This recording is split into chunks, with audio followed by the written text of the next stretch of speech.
오늘은 로마서 11장 13절로 24절 말씀 가지고 참 좋은 올리브 나무에 이르고자 이런 주제로 말씀을 나누겠습니다. 이 올리브 나무는 참 올리브 나무가 있고 돌 올리브 나무가 있고 우리 개혁성경에는 감람나무로 번역을 했죠. 감람 좀 어렵잖아요. 감람산, 올리브산, 올리브로 우리가 이해하면 더 쉬울 것 같아요. 근데 이제 올리브가 이제 우리가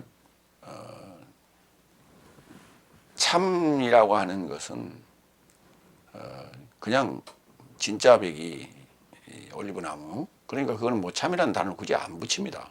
그래서 올리브나무, 그리고 돌 감람나무 이제 또는 돌 올리브나무 이렇게 얘기하는데, 돌이라는 개념은 야생이라는 뜻이에요. 그래서 뭐 산이라는 말도 붙이고 들이라는 말도 붙이고 이렇게 산감나무, 감나무로 얘기하면 뭐 우리가 감나무, 산감나무 뭐 이렇게 얘기하고 돌감나무 이렇게도 얘기합니다. 배로 얘기할 때 배나무, 돌배나무 이렇게 얘기하고, 뭐 돌이 들어서 들은 건 아니고, 또 이제 그 안이라는 개자를 쓰기도 하고, 개복숭아 이런 말을 쓰고요. 근데 이제 야생이라고 이해하시면 돼요. 야생나무, 그다음에 이제 올리브나무는 직접 재배하는 그런 나무 이렇게 이해하시면 돼요. 오늘은 이제 거기 올리브나무 앞에 참 좋은이라는 단어가 하나 붙었어요. 칼리온이라고 하는 단어가 붙었어요. 그게 참 좋은. 참 좋은 나무에 이르고자 하는 것이 이제 그 참 좋은 나무에 이르고자 선택된 자가 바로 열국 삶이죠. 그렇게 되면은 이제 본성을 따르는 그 이스라엘이 버려졌다, 일부가 잘리지거나 버려졌다 이런 얘기가 되는데, 그것은 바로 이제 그 열국 삶을 보고 자기들이 질투하여서 믿음으로 구원에 이르고자 하는 것이 다른 이제 그런 오늘 내용입니다. 첫 번째, 로마서 11장 13절로 16절. 뿌리가 거룩하거든 가지도 거룩하다. 첫 열매가 거룩하니까 그 반죽 덩어리도 거룩하고, 뿌리가 거룩하거든 가지도 거룩하다, 이런 얘기예요. 첫 번째로 갑니다. 13절 14절. 나는 열국 삶인 네 삶에게 말한다. 실로 나는 열국 삶의 사도란 점에 대하여 접하여 나의 봉사직을 영광스러워한다. 나의 육체를 어떻게든 질투하게 할 것이거든 저 삶에서 어떤 삶을 구원할 것이다. 열국 삶의 사도란 점에 접하여 나의 봉사직을 영광스러워한다. 그러니까 12사도들은 이제 유대인의 사도고, 파울로스는 열국 삶의 사도이기 때문에 그것도 혼자예요. 그러니까 1대 12 이렇게 되는데, 숫자상으로 볼 때는 뭐 열국 삶이 훨씬 많죠. 그리고 그 사역 자체가 어렵죠. 그렇기 때문에 제자 삶, 12 제자 삶의 어떤 능력, 그들의 어떤 지적 능력, 이거 가지고 어렵거든요. 그래서 파울로스를 선택을 하게 된 거죠.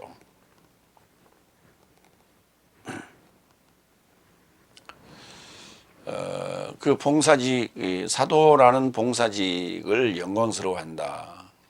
사도직, 봉사직입니다. 이게 그 사도라는 봉사직, 디아코니아라고 하는데, 디아코니아 여성명사이고 디아코노스는 봉사자 또는 집사 이렇게 번역했죠. 그래서 그건 남성명사예요. 그러니까 봉사직이 되는 거예요. 디아코니아 여성명사는. 그리고 디아코노스는 봉사자 남성명사가 되고요. 그러니까 봉사직, 사도라는 봉사직. 사도는 남성명사 아포스톨로스. 봉사직은 디아코니아 여성명사. 그래서 그걸 영광스러워한다. 나의 육체가 질투하게 하는 거다 이 말이에요. 그러니까 이제 그 12절까지의 내용에 대해서 얘기를 하는 거예요. 나의 그 육체, 나의 육체를 이제 골육으로 이렇게 번역을 했는데 적절한 번역입니다.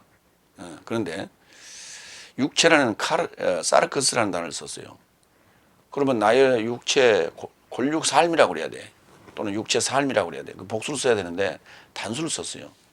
내 육체가 질투하게 하여 구원받게 할 것이다. 아주 직접적인 표현을 썼어요. 근데 그것을 이제 이 정황상 나의 골육, 그 이스라엘을 얘기하는 거예요.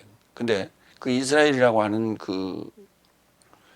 것이 파울로스 입장에서는 자기 골육이 맞아요.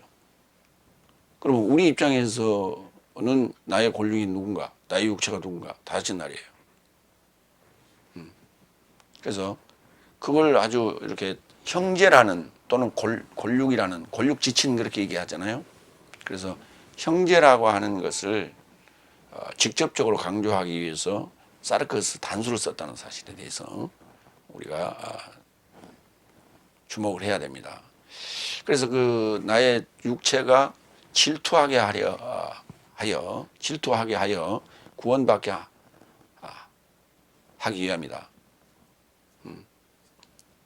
그러니까 이제 그 역사적인 상황이 파울로스가 유대인 아니에요. 히브리인이며 베냐민 지파란 말이에요. 그래서 나는 히브리인이요 베냐민 지파라는 얘기를 이제 하죠.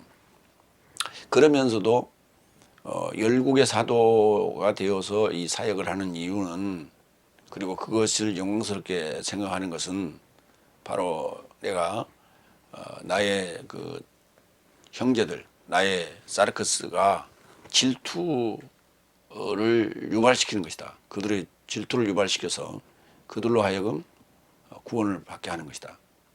이제 뭐랄까 대표적인 사건이 페트로스예요.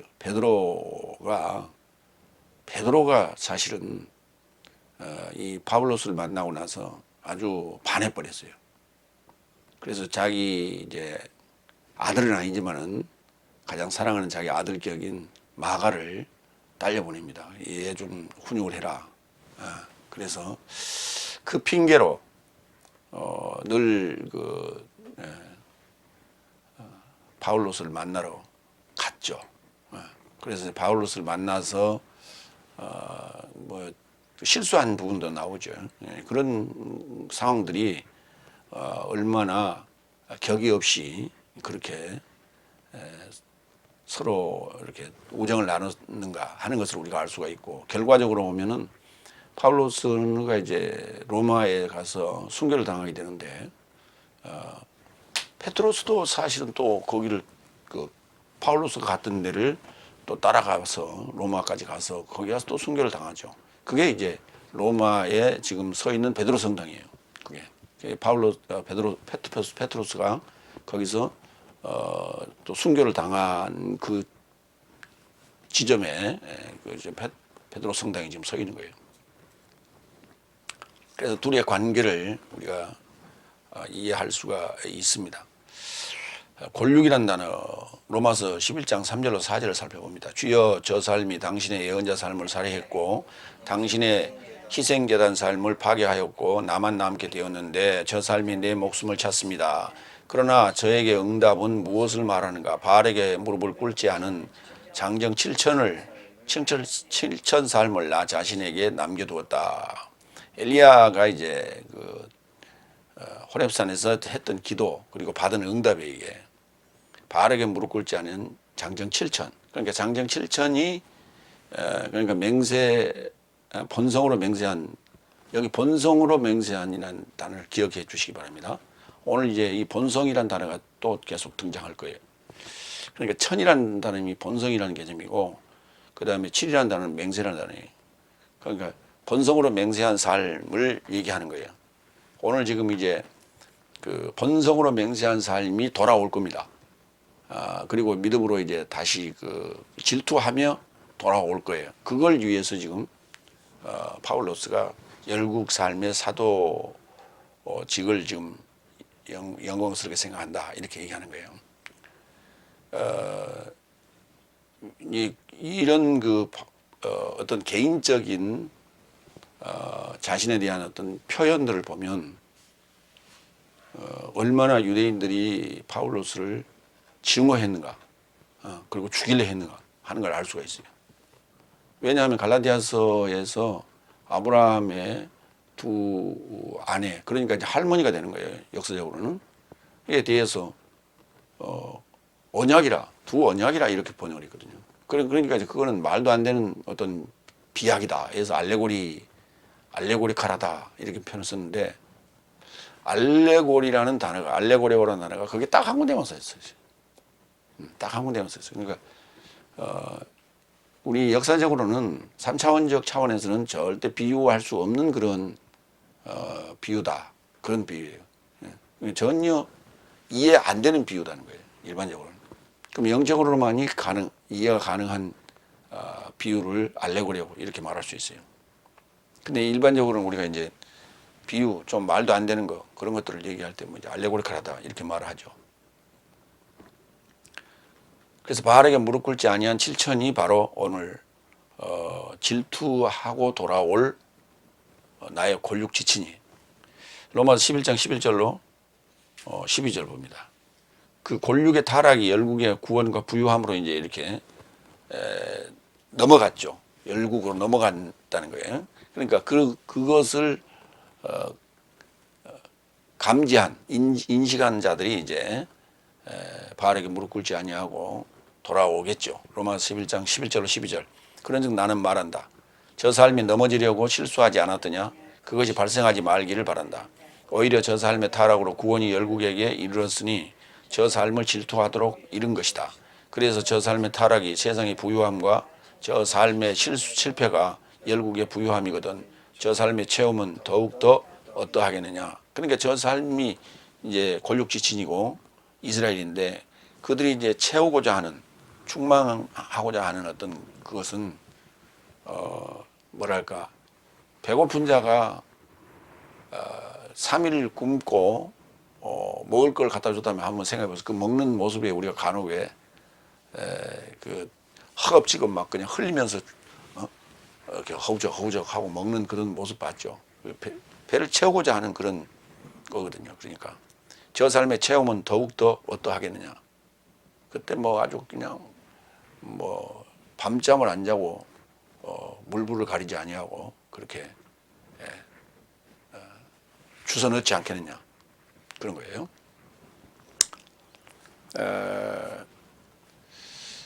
글쎄요, 지금 현재 이제 우리 공부를 이제 우리 이 교리 스타워로스 복음을 만난 분들이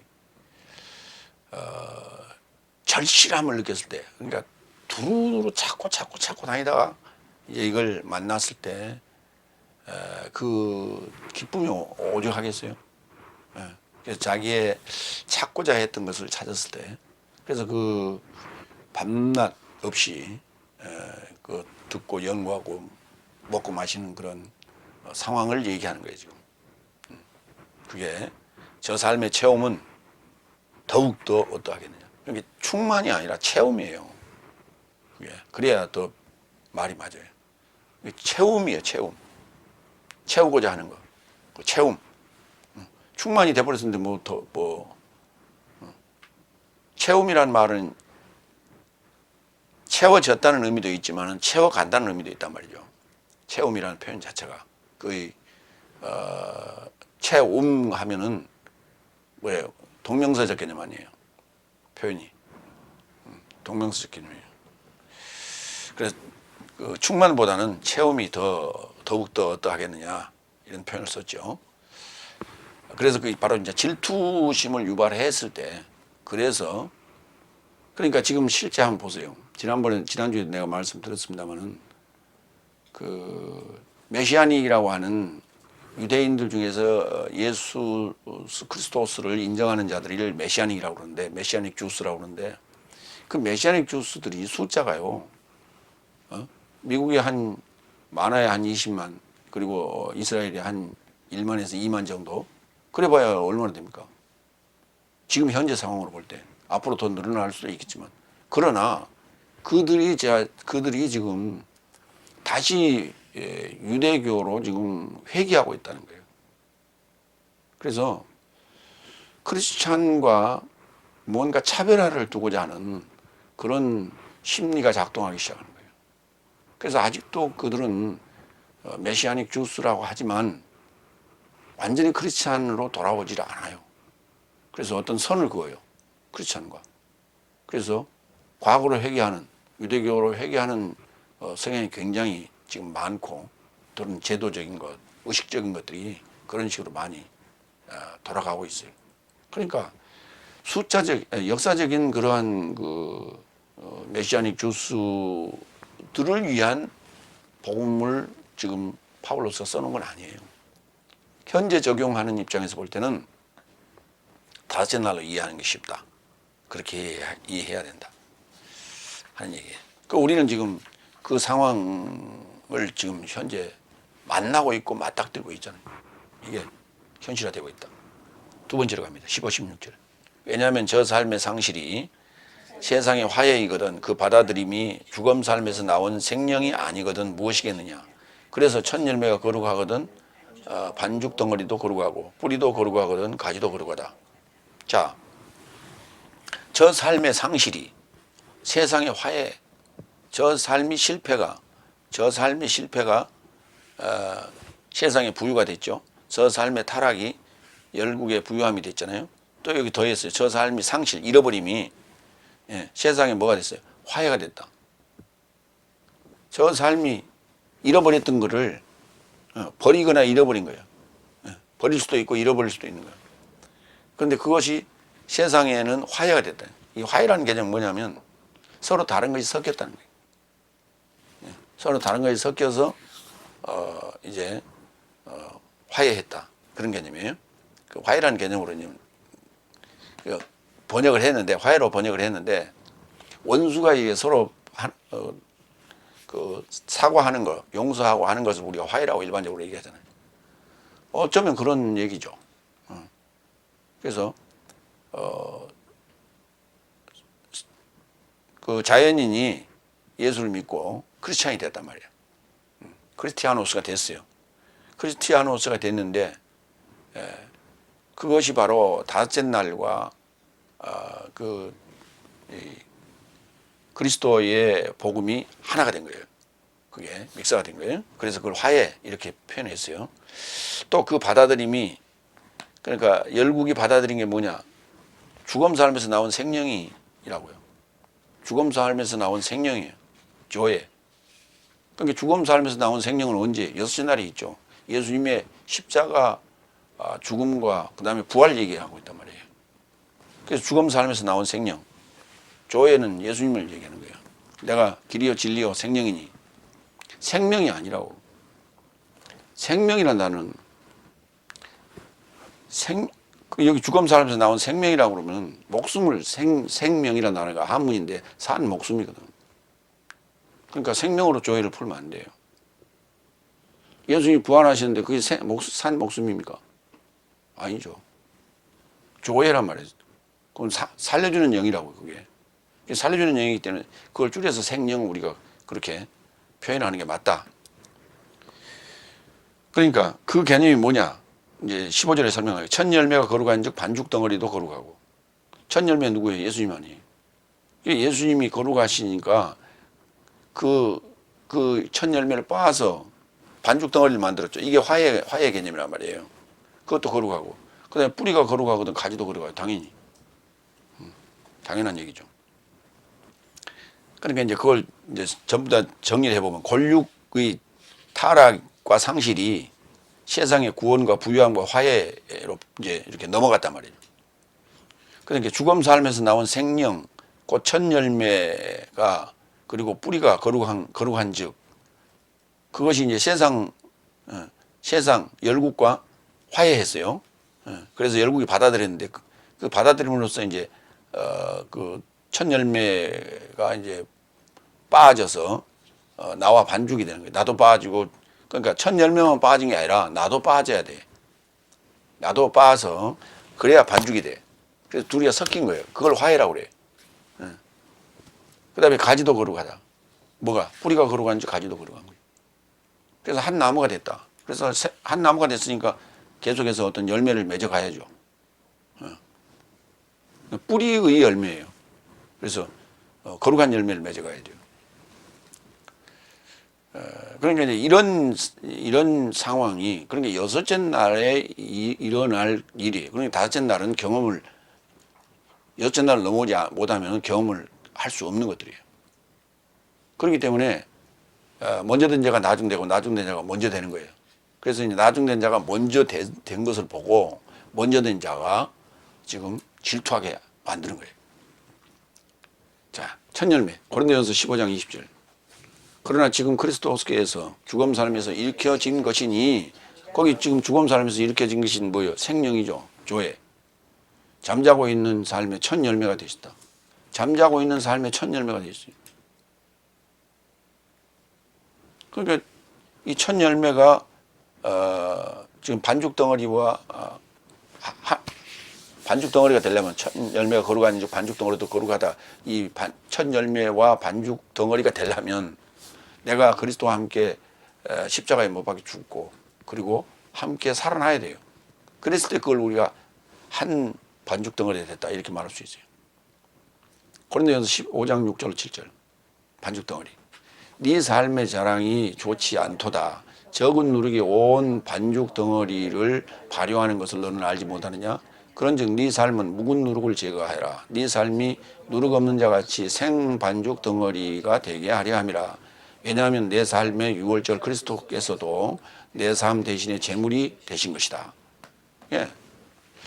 그러니까 누룩 없는 서기관과 바리새인의 교훈이 없는 그걸 제거한 생반죽 덩어리, 네오스 반죽 덩어리, 반죽 덩어리, 피라마, 카이노스 반죽 덩어리가 아니라 생반죽 덩어리. 그러면 묵은 누룩을 제거했죠. 그러면 예수님과 하나가 됐죠. 유월절 그리스도께서 내 삶 대신에 제물이 되었단 말이에요.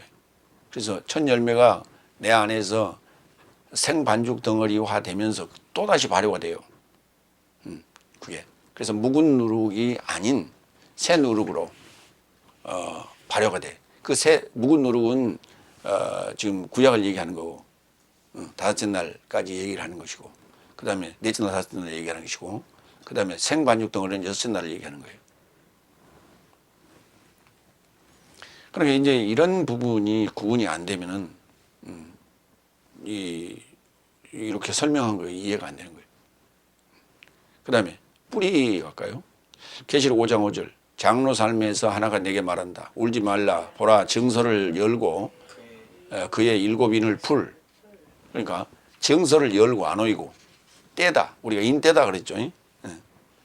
정서를 두루마리를 여는 거예요. 그걸 열고 그의 일곱 인 삶을 푸는 거예요. 일곱 인은 풀어제치고 묶어놨던 걸 풀고 정서는 열고 인 뗀다는 얘기죠. 풀 자가 누구냐? 다비드의 뿌리가 유대지파에서 나와 있는 사자가 이겼다. 다비드의 뿌리가 유대지파에서 나와 있는 사자가 이긴 자란 말이에요. 이긴 자가 할 거예요. 이긴 자가 그러니까 뿌리고 그가 누구예요? 예수님을 얘기하는 거죠. 유대지파의 뿌리, 유대지파에서 나와 있는 사자가 이걸 이제 책을 열고 그 다음에 일곱인 삶을 풀 거라 이렇게 얘기했어요. 그러니까 울지 말라. 일곱인으로 봉한 책을 보고 이제 누가 이걸 열고 누가 이걸 풀겠느냐 했더니 이제 장로 중 삶에서 하나가 이제 이렇게 말을 했다는 거죠. 가지 가겠습니다. 요한복음 15장 5절 6절. 나는 포도나무, 네 삶은 가지 삶이다. 그런데 여기 가지란 단어가 오늘 본문에 지금 로마서 11장에 쓰인 가지는 클라도스예요. 남성 명사예요. 그런데 이 남성 명사로서는 적합한 게 없어서 지금 중성 명사로 봤어요. 클레마. 요한복음 15장 5절 6절에는 클레마 중성 명사예요. 그 성만 다를 뿐이니까 이해를 하시기 바랍니다. 나는 포도나무, 네 삶은 가지, 클레마 삶이다. 내 안에 머무는 자는 나도 저 안에 머문다. 이 자는 많은 열매를 감당한다. 나 없이는 네 삶이 아무것도 행함이 불가능하기 때문이다. 만일 누군가 내 안에 머물지 않는다면 가지처럼 밖에 던져지고 말라진다. 그리고 저 삶이 그것을 모아서 불에 이르고자 던지고 불살라진다. 그러니까 반드시 가지는 뿌리와 줄기에 붙어 있어야죠. 그래서 그 뿌리에서 나온 줄기가 이제 쪼개지는 거예요. 이게 클라오, 쪼개지는 거예요. 짝짝짝짝 갈라지고 쪼개진 걸 이걸 우리가 가지라고 그래요. 우리 가지 친다, 가지를 쳐나간다 이런 말을 쓰죠. 예. 가지치기, 가지를 이제 이렇게 벌려 나가는 거예요. 그래 가지가 많아야 가지에 많아야 열매가 많이 맺죠. 그래서 첫 열매와 그 반죽 덩어리는 같은 한 개념. 그다음에 뿌리와 가지도 하나로 연결된 개념. 그렇게 해서 첫 열매와 그 뿌리가 거룩한즉 반죽 덩어리와 가지도 거룩하다. 그러니까 이제 죽음 삶에서 나온 생명을 받아들인 거예요. 생명을 받아들인 거예요. 그러면 지금 현재 다섯째 날 한번 보시라고. 조회란 단어도 언급 안 하지만은 조회란 단어를 그걸 설명 안 하면 그걸 어떻게 이해하겠어요? 근데 번역은 뭐라고 하냐면 생명이라 해놨어요. 그걸 엄밀히 따지면 생명이 뭐야? 산 목숨인데. 첫사랑 아담은 산 목숨인데. 첫사람을 받아들인 거예요. 죽음에서 나온 첫사람을. 예수님이 죽음에서 부활했는데 죽음, 이 부활이라는 단어가요. 부활이라는 단어가 이 부자가 복자예요. 다시 복자라고요. 그러니까 복원된다고 그러잖아요. 우리가 복구된다, 복원된다. 그 복자예요. 그걸 이제 부활이라는 단어를 그러니까 복활이 맞아요. 정확하게 부활 우리가 이렇게 읽는데 그 발음상 그렇게 읽는 거고. 그러니까 복활인데 복활이면요 뭐냐면 죄인 죽기 전에 죄인이잖아요. 그러면 다시 죽기 전에 죄인이었는데 죽었어. 그걸 다시 복원시켜보면 다시 죄인이 되는 거예요. 이게. 그러니까 그 개념으로 보면 생명이 맞아요. 근데 죄인이었다가 죽고 부활할 때는 죄인이 아니에요. 의인으로 바뀌어요. 영으로 바뀐단 말이에요. 그러면 그것은 부활의 개념이 아니라고. 부활의 개념이 부활. 알아서 깨는 거예요. 그러니까 알아서 깬단 말이 무슨 말이냐면 깨어나는 거예요. 잠자던 자가 깨어나는 거예요. 알이라고 하는 건 잠자고 있는 거예요. 이것을 깨어나는 거예요. 그게 부활이에요. 그러니까 부활보다는 부활의 개념이 더 가깝다. 그래서 우리가 부활절에 삶은 계란을 나누는 이유가 그거예요. 그 삶은 계란도 부활한다 이게. 그게. 근데 그 왜 삶냐면 죽었다는 개념이기도 하지만 계속 삶잖아요. 그러면 이 노른자이가 돌덩어리가 돼. 이게 굳은 삶이 돼요. 굳은 삶이. 그래서 그런 죽음에서 나온 생명으로 부활절을 그렇게 기념하는 거예요. 그러니까 우리가 지금 말이라는 게요. 이게 굉장히 엄밀하게 따져봐야 되는 거예요. 왜냐하면 이건 법전에 해당되고 교리에 해당되는 거거든요. 근데 그것을 그냥 쓰던 대로 그냥 계속 그냥 그렇게 답습하고 있어요. 두 번째로 갑니다. 로마서 11장 17절로 21절. 야생 올리브가 저 삶의 접목되고 올리브 나무 뿌리와 기름짐의 동반자가 되었다. 이런 얘기예요. 이제 올리브 나무로 얘기를 합니다. 그러니까 이제 그 올리브 나무에 접목하는 얘기를 하자고 오늘 첫 열매 얘기도 하고 그 다음에 뿌리와 가지 얘기도 하는 거예요. 이게 이제 세 번째 17절 18절. 그래서 가지 삶의 얼마가 잘라졌거든.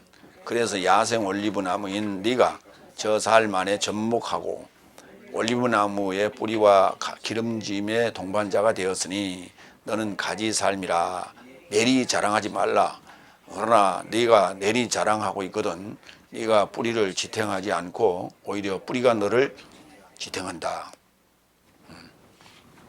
가지 삶에 얼마가 잘라졌다. 어느 가지가 잘라졌느냐?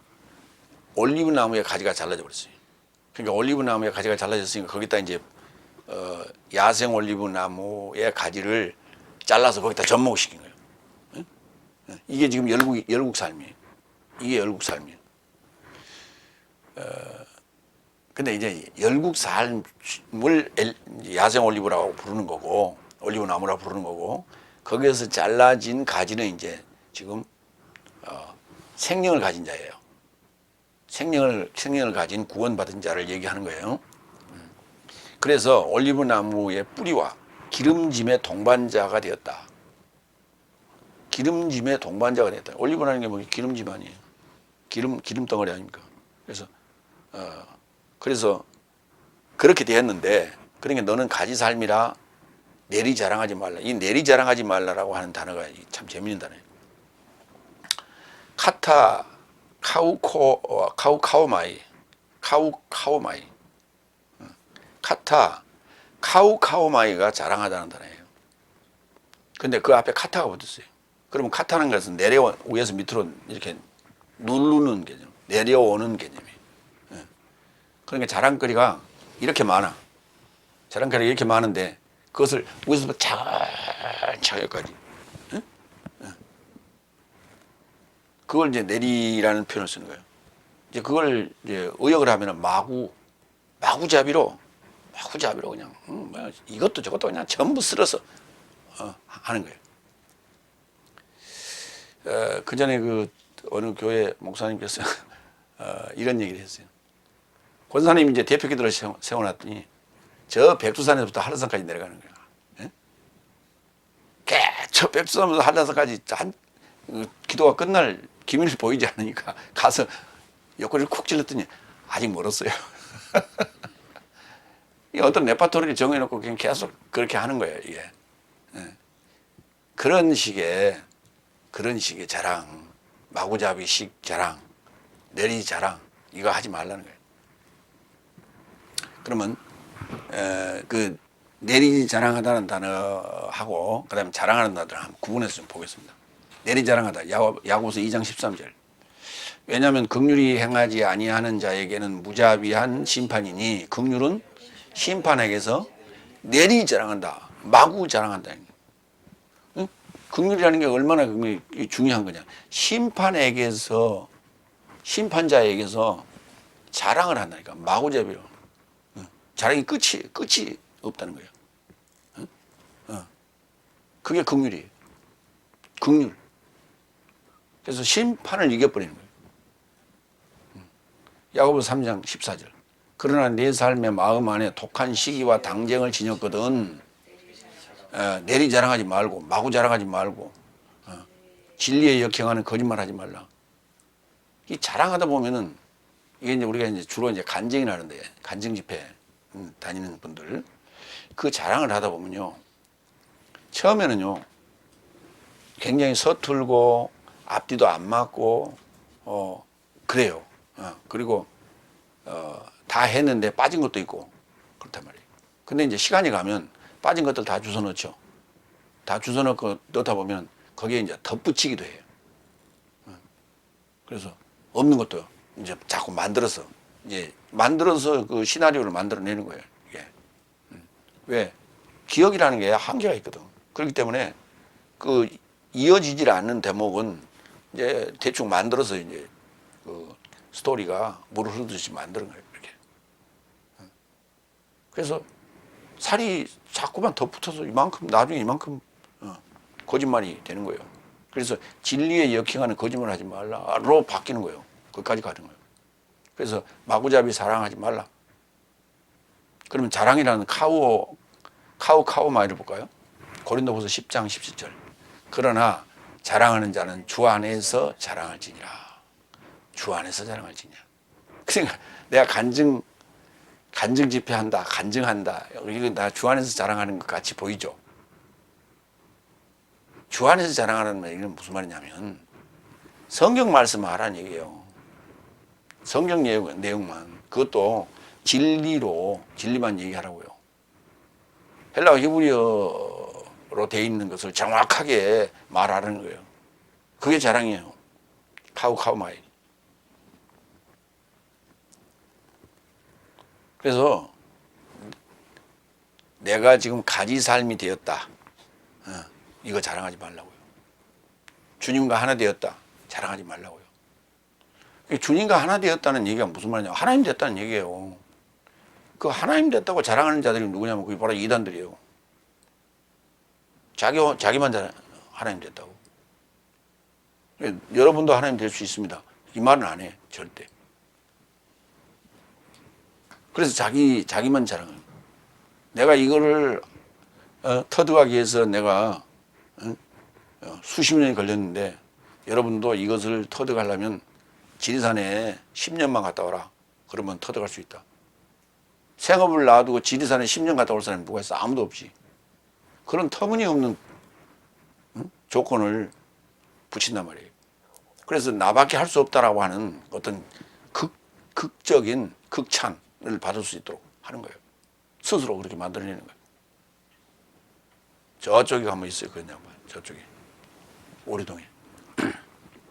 네 번째, 19절. 그런즉 너는 말할 것이다. 내가 접목되게 하려고 가지 삶이 잘라졌다. 그렇다. 내가 접목되게 하려고, 나를 접목시키려고, 내가 접목되게 하려고, 수동태예요. 가지 삶이 잘라졌다. 올리브의 가지 삶이. 그 이스라엘 가지들이 잘라졌다. 그러니까 내가 올리브나무에 접목되게 하려고 골육 가지 삶이, 이스라엘 골육 가지 삶이 잘라졌다. 자, 이 올리브나무에 대해서 좀 보겠습니다. 스가랴서의 4장 11절로 14절. 자이트라고 그러는데, 자이트. 올리브나무를 자이트. 11절. 내가 그에게 물어가로되 등대 좌우에 두 올리브나무는 무슨 뜻이니까 하고 다시 그에게 물어가로되 금 기름을 흘려내는 두 금관 옆에 있는 이 올리브나무 두 가지는 무슨 뜻이니까 그가 내게 대답하여 가로되 네가 이것이 무엇인지 알지 못하느냐? 대답하되 내 주여 알지 못하나이다. 가로되 이는 기름 발리운 자, 기름 부음 받은 자, 이츠하르.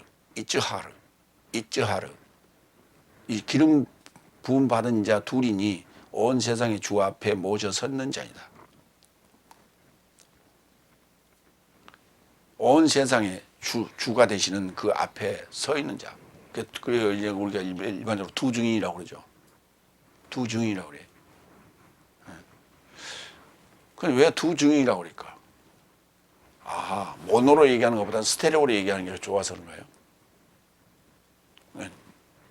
그러니까 뭐 자의정, 우의정 이런 얘기예요. 계시록 11장 3절 보면 3절 4절. 헬라어로 올리브를 엘라이아 그래. 엘라이아. 그리고 내가 나의 두 증인 삶에게 줄 것이다. 그러면 저 삶이 거친 베옷을 걸치고 1261 삶을 예언할 것이다. 이 삶은 땅의 주 앞에 서 있는 두 올리브 나무 삶과 두 촛대 삶이다. 서 있는 두 올리브 나무와 두 촛대 삶이다. 두 증인을 얘기하는 거야. 두 증인이면 증인이 둘씩 다니라는 얘기냐? 여호와 증인도 둘씩 다니죠. 여호와 증인은 이래서 둘씩 다녀. 그러면 두 올리브 나무와 두 촛대니까 넷씩 다녀야지. 근데 때로는 셋도 다닌대. 그러니까 그런 숫자 노름은 현실하고 안 맞는 거예요. 왜 셋이 다니냐고 물어봤더니 교육, 그러니까 훈육자예요, 훈육자. 훈련, 조교. 이런 상황에서는 이렇고 이런 상황에서 이렇게 하는 겁니다. 라고 이제 그것을 훈련시키는 조교예요. 그때 셋이 다니더라고. 현실감이 없는 얘기라는 거예요. 혼자 다니는 것보다 둘이 다니면 서로 감시하고 또 말벗도 되고 의지가 되니까 좋아서 둘씩 다니는 거예요. 그럼 강대상에 둘이 서야지. 둘이라는 개념은 탈바꿈 된다는 얘기예요. 탈바꿈 된 증인이에요. 탈바꿈 된 촛대예요. 빛을 비추는 자, 세상의 빛. 올리브, 기름지게 하는 거예요. 신앙이라는 게요, 처음에는 이렇게 불이 확 붙어요. 그런데 기사와 이적을 맛볼 때는 막 그냥 정신없고, 기도하고 응답받을 때는 막 정신없어요. 그래서 확 불이 붙어. 그랬다가 서서히 그 불이 이제 꺼지고 식어가기 시작해. 그러면 어떻게 돼? 배짱 말라요. 말라. 신앙이 말라가. 뭘 보면 알 수 있어요? 그 설교나 그 교리나 입에서 나오는 복음의 내용을 보면 알 수 있어요.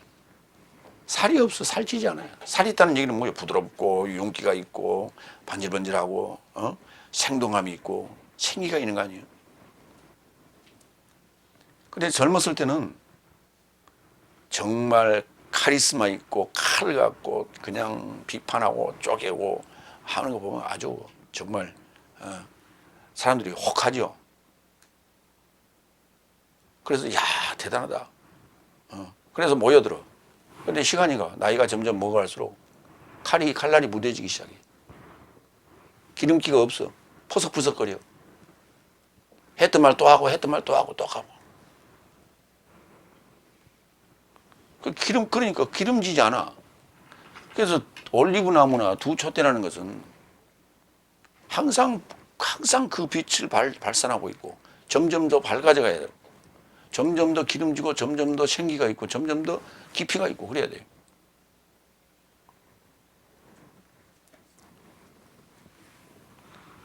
그런 그 올리브 나무에 접목되게 하려고 그 골육지친의 가지, 다섯째 날 가지를 잘라버렸구나.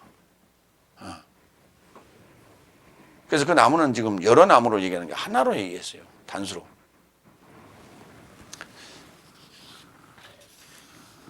그러니까 이걸 이제 형제적 개념으로 보는 거예요. 다섯째 날과 여섯째 날을 같은 형제다. 근데 형제가 되지 않으면, 화해가 되지 않으면 뭐가 돼요?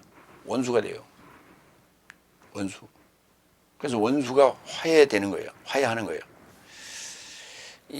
다섯 번째 20절로 21절 좋다. 저 삶은 불신이 잘라졌으나 불신 때문에 잘라진 거예요.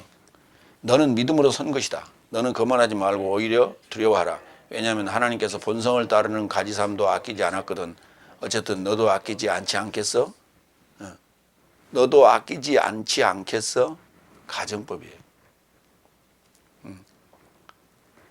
페이세타이, 아끼지 않는다. 버린다는 의미예요. 아끼지 않는다. 아끼지 않지 않겠어? 않지 않겠어라는 단어는 이제 부정사가 따로 있고요. 그걸 이제 묶어서 번역하면 이렇게 되는 거예요. 너도 아끼지 않지 않겠어? 아끼지 않는다는 얘기죠. 근데 아끼지 않는다라고 해버리면은 왜? 이렇게 되잖아요. 그러면 초청하고 택할 때는 언제고? 아끼지 않는 이유는 뭐예요? 그래서 가정법을 쓴 거예요. 동사 가정법 부정과거 중간대법을 썼어요. 그래서 너도 아끼지 않지 않겠어?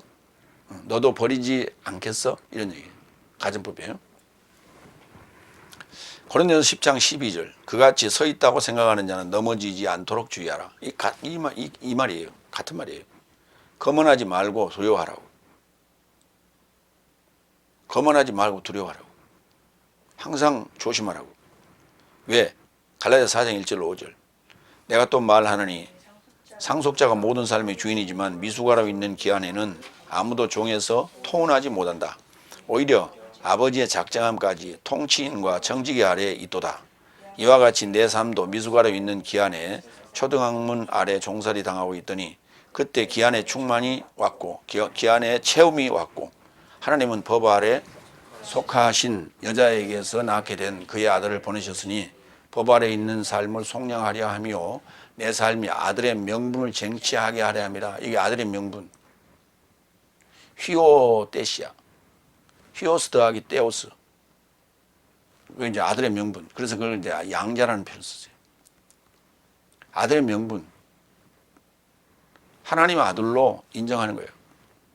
하나님 아들이 됐다는 거예요. 그런데 이제 그것을 우리말로 아들의 명분이란 말이에요. 참 이게 적절한 표현이에요. 하나님 아들의 명분이 됐는데 이 명분이라는 것은 명분이 있어야 하나님 아들이 되는 거예요. 명분이 사라지면 하나님 아들에서 제외되는 거예요. 그래서 명분이 사라지면 가지가 잘리는 거예요. 아끼지 않는다고요.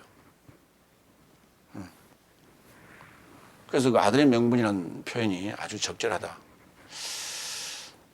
그래서 우리는 서 있다고 생각하는 자는 넘어지지 않도록 주의하라. 그러니까 지금 교계 일련의 지금 교계에서 일어나는 여러 가지 불상사들, 뭔가 어떤 주장하는 것 이런 것들이 굉장히 자만, 거만, 하나님을 두려워하지 않는. 자, 내가 뭘 봤다, 내가 뭘 받았다, 내가 뭘 안다. 굉장히 거만하고 자만할 수 있는 소지가 다분히 있어요. 조심해야 돼요. 언제든지 버릴 수 있다. 그러니까 한 번 구원은 영원한 구원이 아니에요. 한 번 구원은 영원한 구원이 아니에요. 아들의 명분을 얻었지만은 그의 친아들이 아니란 말이에요. 친아들이 아니에요. 그렇기 때문에 언제든지 아들의 명분을 잃으면은 버려질 수 있다는 사실을 우리는 기억해야 된다. 아들의 명분이라는 단어를 꼭 기억해야 돼요. 세 번째, 로마 11장 22절 24절. 만일 내가 자비에 직접 머물러 있다면 네 삶도 찍어지게 될 것이다. 뭘로 찍어요? 칼로 찍고 도끼로 찍어내겠죠. 여섯 번째, 22절. 그런즉 하나님의 자비와 준엄함을 보라. 실로 넘어지는 삶을 접하여 준엄함을, 그러나 너를 접하여 자비를 보라. 만일 네가 자비함에 직접 머물러 있다면 그렇기에 네 삶도 찍어지게 될 것이다. 아니, 자비와 준엄함을 보라 그랬죠. 넘어지는 삶에게는 준엄함이 있고 너를 접하여서는 자비함이 있다. 이렇게 했어요. 그런데 네가 만일 자비함에 직접 머물러 있다면 네 삶도 찍어지게 될 것이다. 이제 이유를 설명한 거예요. 아들의 명분을 잃는 요소가 뭐냐? 자비함에 직접 머물러 있는 거예요. 그러면 자비라는 단어가 뭐냐? 이 자비. 그리고 개혁성경에 이 부분 굉장히 오역을 해놓은 거예요. 개혁성경 한번 봐요. 로마 11장 22절.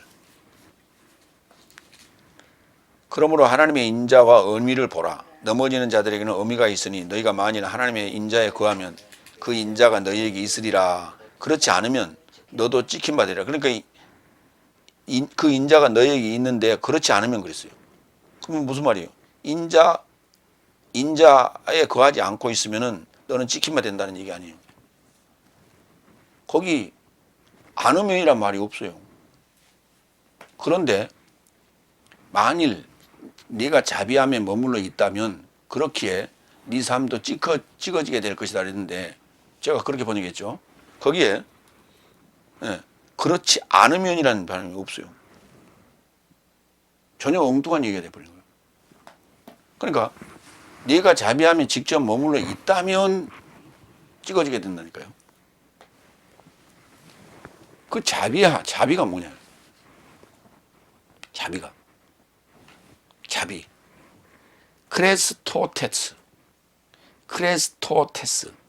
이 자비란 단어예요.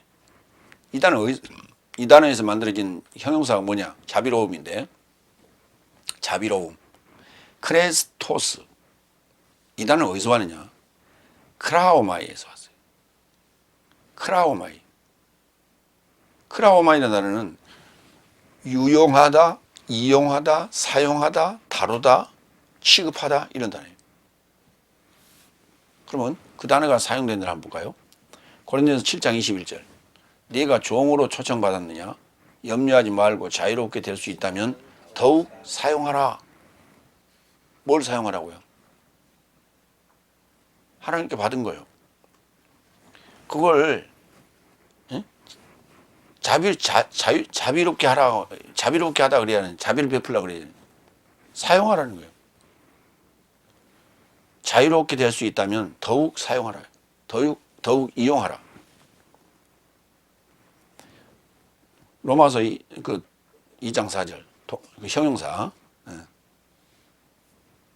클레스토스 회개에 이루고자 너를 인도하시는 하나님의 자비로움을 알지 못하여 그의 사람의 아들 인자함과 인자 그의 사람의 아들이 아니라 인자함 자비로움이요. 그의 자비로움과 관용과 오래 참으심의 풍성함에서 업신여기느냐 이렇게 번역해요. 너를 인도하시는 하나님의 자비로움을 알지 못하느냐. 그의 인자함과 거기는 인자함 맞아요. 인자함과 관용과 오래 참으심의 풍성함 안에서 업신여기느냐. 그러니까 이걸 이제 인자함 또는 자비. 그러니까 하나님의 자비로움을 알지 못하느냐.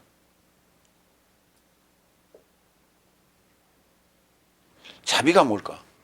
자비. 이게 사랑 자자에다가 슬플 비자를 썼어요. 그러니까 사랑도 하고 좋아도 하고 슬플 때는 같이 슬퍼하고 그 말이에요. 지극히 인간적인 모습이에요. 사랑하고 슬퍼할 줄 아는 거 누구예요? 어머니의 마음이죠. 자비, 어머니의 마음. 어머니의 마음. 너그러움. 로마서 3장 12절. 모든 삶이 엇나갔고 한결같이 무의각이 되었다. 자비를 행하는 자는 없으니 하나까지 없다. 하나도 없다고요. 자비를 행하는 자비가 뭐냐? 클레스토테스가 뭐냐? 나의 요구를 들어주시는 분. 누구예요? 하나님이죠. 내가 기도하면 응답을 해주죠. 몇 번 응답받았다고? 100만 번 응답받았다고? 그러니까 내가 간구하고 기도하여 응답받았다라고 하는 것. 이게 뭐냐면 이용해 먹는 거예요. 하나님을 이용해 먹는 거예요.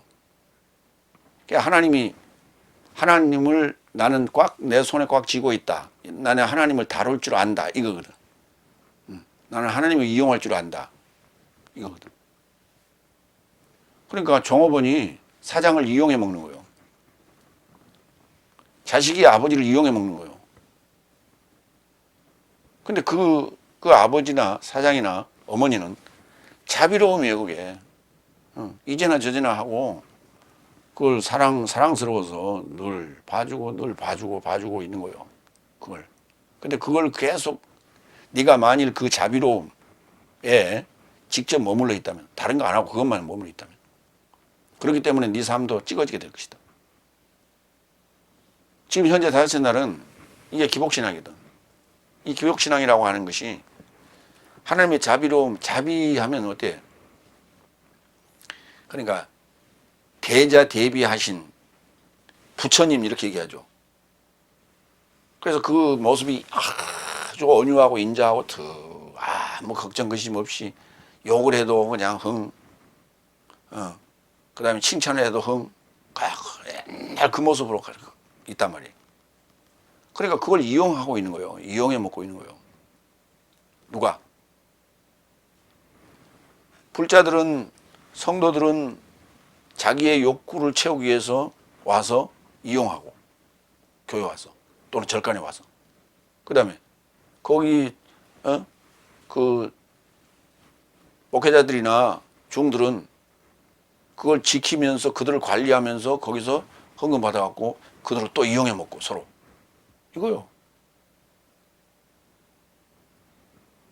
당연히 교육을 지식을 나눠주고 교육을 했으면 그 대가를 받는 건 당연한 거예요. 그러면 한번 생각해 보시라고. 학원에 또는 학교에서 수업료를 내고 지식을 얻어가잖아요. 그러면 그게 학생은 그 돈을 가지고 선생님을 이용해 먹고 선생님은 학생을 이용해서 돈벌이를 하고 그런 거예요? 그건 아니잖아요. 그렇게 얘기는 안 한단 말이에요. 그렇게 얘기를 안 하는데 왜? 정당한 대가를 지금 치르고 지식을 얻어가잖아요. 근데 교회 와서 하나님께 간구하고 기도하고 축복기도 받고 절간에 가서 그 빌고 그 간구하고 그래서 뭔가를 응답 받아가는 거 이거는 이용해 먹는 거라니까. 그게 정당한 대가가 아니라니까. 기도 응답 받았는데 그게 지금 기도 응답 받아가지고 내가 지금 사업이 망하게 생겼는데 하나님께 그 간구를 해가지고 그게 복구가 됐어. 그래갖고 그때부터 흥황하기 시작해. 근데 하나님께 갖다 내는 것은 얼마네요? 10분의 1 내죠. 그게 정당한 대가가 아니라니까 그게.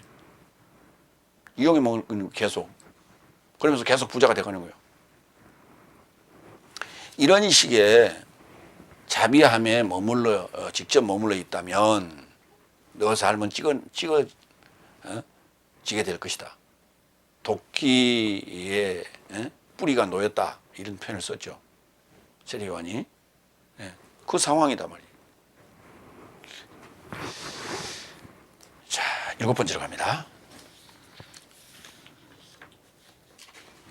23절, 24절. 그래서 저 삶도 불신에 직접 머물러 있지 않는다면 접목될 것이다. 누가? 바알에게 무릎 꿇지 아니한 7천. 왜냐하면 하나님께서는 저 삶을 다시 접목하실 능력이 있다.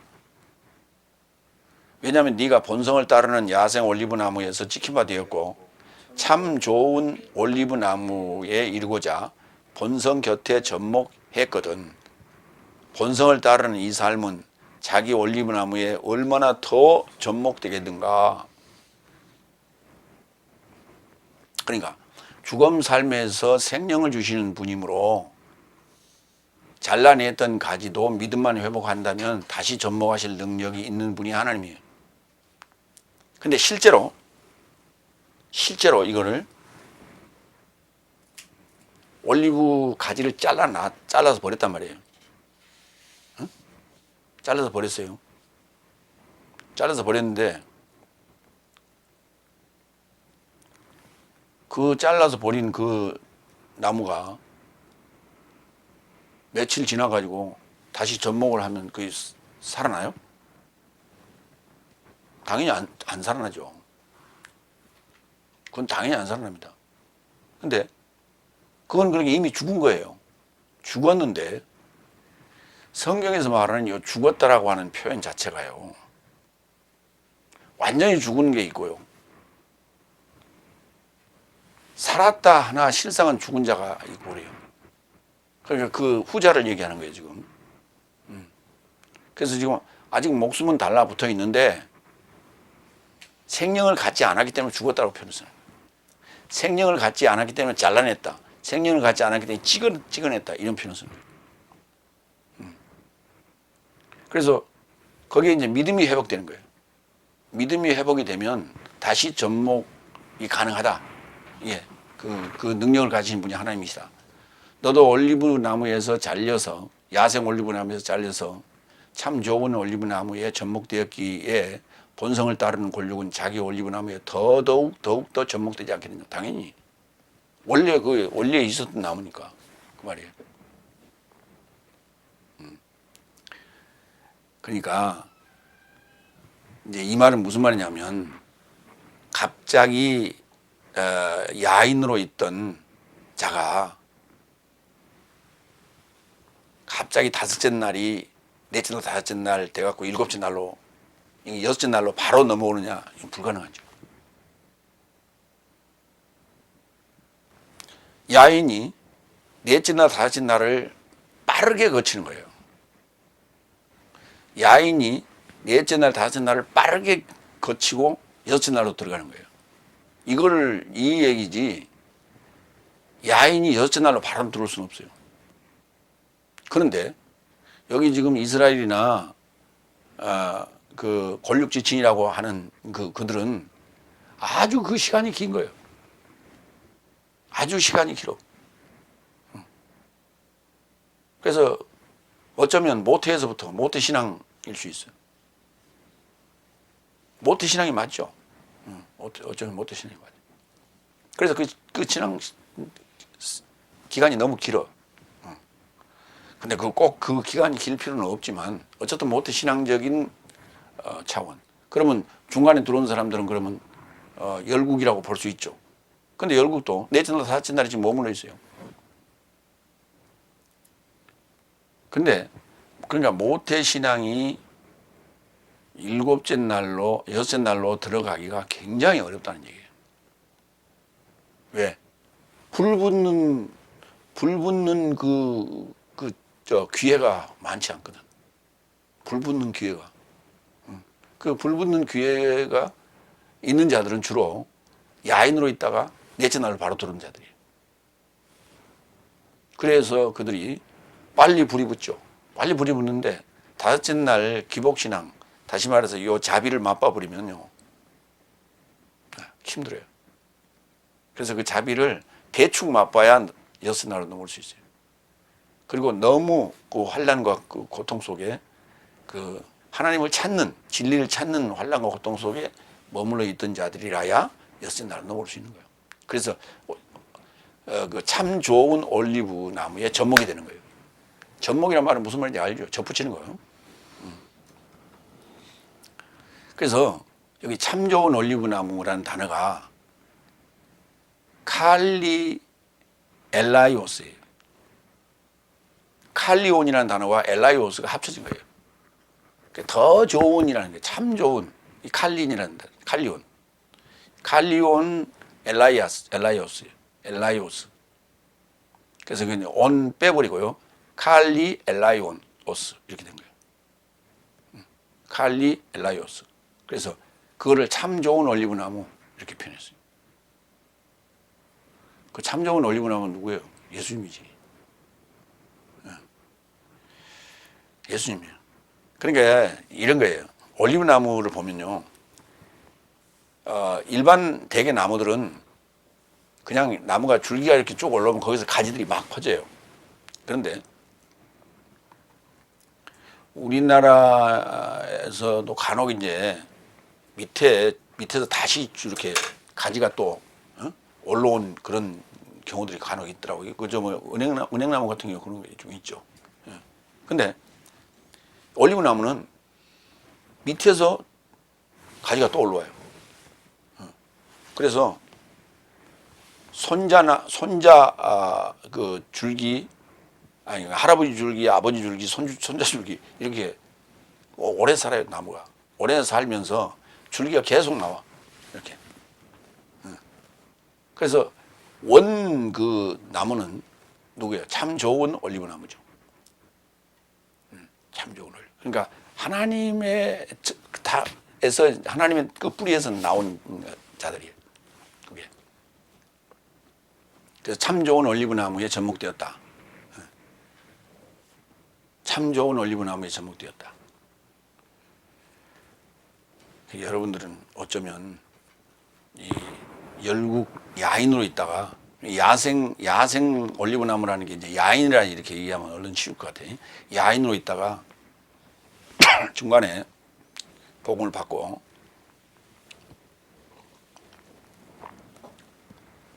예수 믿는 자가 됐다가 그리고 넷째 날 다섯째 날을 짧게 거치고 여섯째 날에 들어오고 있는 거예요. 그런데 지금 이제 변할 때, 변할 때, 그 체험을 얻고자 할 때, 다시 말해서 깨달음이 시작됐을 때, 그 모태 신앙인들은 훨씬 더 저력이라는 게 있잖아요. 내공이 있잖아요. 바뀌기는 어렵지만은 바뀌기 시작하면 그 내공이 있기 때문에 굉장히 빠르고 신속하고 그 다음에 강도가 다르다 이거예요. 그래서 본성을 따르는 권력은 자기 올리브 나무에 더욱 더 접목되지 않겠느냐. 여기 본성을 따르는 이 본성이라는 단어를 언급을 했어요. 여기 이제 본성으로 번역했는데 이 본성적 의미가 천이라는 의미하고 같단 말이에요. 천이 그게 본성 아니에요. 의미상. 네. 그래서 바알에게 무릎 꿇지 않은 7천이어야 돼요. 그러니까 다섯째 날에 그 모태신앙 맞는데 그 모태신앙들이 바알에게 무릎 꿇지 않았어야 되는 거예요. 그래서 바알에게 무릎 꿇고 타협해 버렸으면 힘들어요. 진리를 추구하지 않습니다. 마무리합니다. 이스라엘 곧 다섯째 날을 벙어리 되고 소경되고 깨닫지 못하게 하신 것은 올리브 나무에서 가지를 잘라냈다라고 하는 것인데 이 야생 올리브 야인 가지인 열국을 접목하여 구원받고 부유해지고 충만해지게 하여 이스라엘 곧 다섯째 날이 질투하게 하여 믿음을 가지고 구원받게 하려는 것임을 우리가 알아야 된다. 우리는 이제 참 좋은 올리브 나무에 접목된 자들이에요. 그런데 그런 자들이기 때문에 이제 일어선 줄로 생각하거든 마구 자랑하지 말고 두려운 마음으로 일곱째 날을 살아가야 한다. 오늘 이 결론입니다. 기도하겠습니다.